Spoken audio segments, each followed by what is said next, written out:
I'm excited about having you here, thrilled about the cookbook. Oh, yeah. These are actual Carter Cash recipes, yes, right? family recipes from my father, Johnny Cash's side, my mother's side also.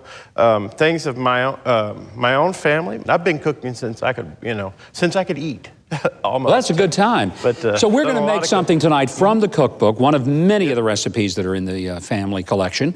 We're going to do a little chili tonight, huh? Yeah, my father was a wonderful chili chef, and his chili is very robust. It had, it had a lot of depth of flavor to it. Well, let's see how we do it. Yeah. So you walk us through it. We're going to do a little chili making tonight for the people. Okay, well, here what we have is we have some ground meat. And there's also some ground round in there, and it's been sautéed with onions and with other seasonings, maybe a little bit of garlic. Now, you use beef, but you could use venison, I guess, right? Yeah, I use venison at home, but this is ground beef. At that point, typically the next thing that I do is I will take these are diced tomatoes, and if just pour all those in. And of course, this would be stirred up. And then I would, first thing I would do is I would start with the spices, because I want to know what my base chili is going to taste like before I add, because it's got beans, before I add the beans in, because they have That's your chili powder, I guess. This is chili powder.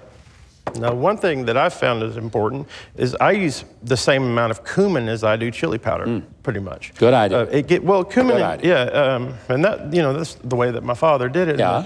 But at that point, I would begin my flavorings, and this is oregano and sage, salt, and pepper.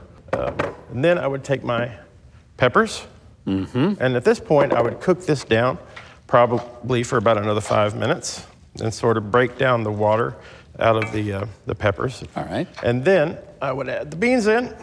Now, I use a lot of different kinds of beans, and if you look here, there's black beans, kidney beans, pinto beans, great northern beans, but you can use whatever beans that you like, or just one kind of bean, but I like to use a number of different kinds of beans. And there would be a has-been.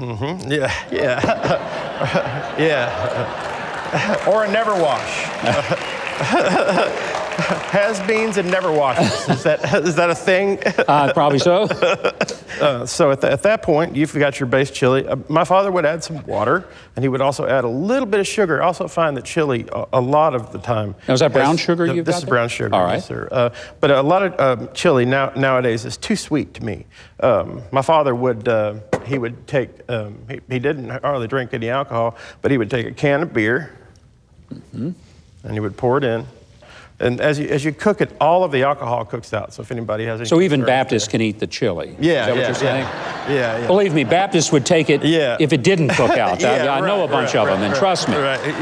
It never bothers them. Yeah. But it's gonna get somewhat watery. And now my father always used maize cornmeal flour in his chili, sometimes self-rising. Now what he would do to determine how much it was that he would put in a recipe that specific day, he would take chili powder in his hand and he would throw it.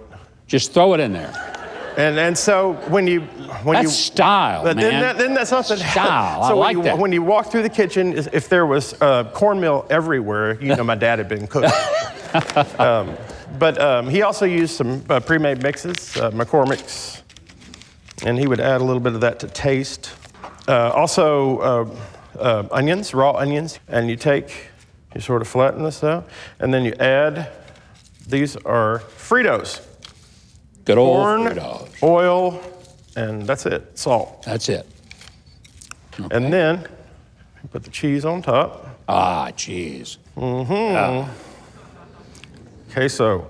All right, so what you have here is you have a Johnny Cash's Iron Pot chili with a crusted top, and suddenly we take it, we put it in the oven.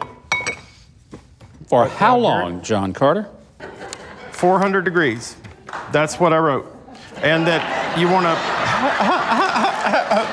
I remember now. And you want to... I think you took a little of that beer a while ago is what happened. No. I'll do a breathalyzer test right here. But yeah, you cook it until it browns on the top. Because you already have very hot chili. Yeah. Now, I shall serve us. Thank you, sir. And we're definitely going to eat this. Oh, yeah. It looks good. It better be good.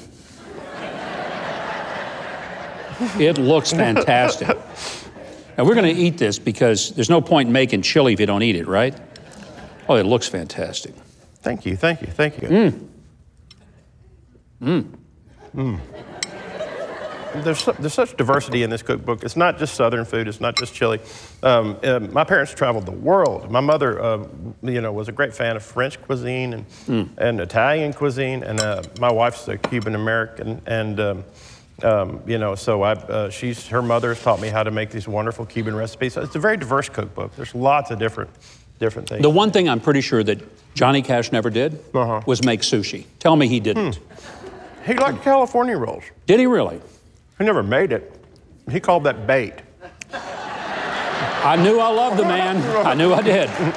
Well, thank you, John Carter Cash. I love sushi, but I hope they're going to love the cookbook because they love Johnny Cash and June Carter. We love you. We're so happy you're here. Thank you so much. Thank you very much. All right, the Cash and Carter Family Cookbook, recipes and recollections from Johnny and June's table at Amazon and other booksellers. And you can find my guest online at johncartercash.com. His Facebook is John Carter Cash. How original is that?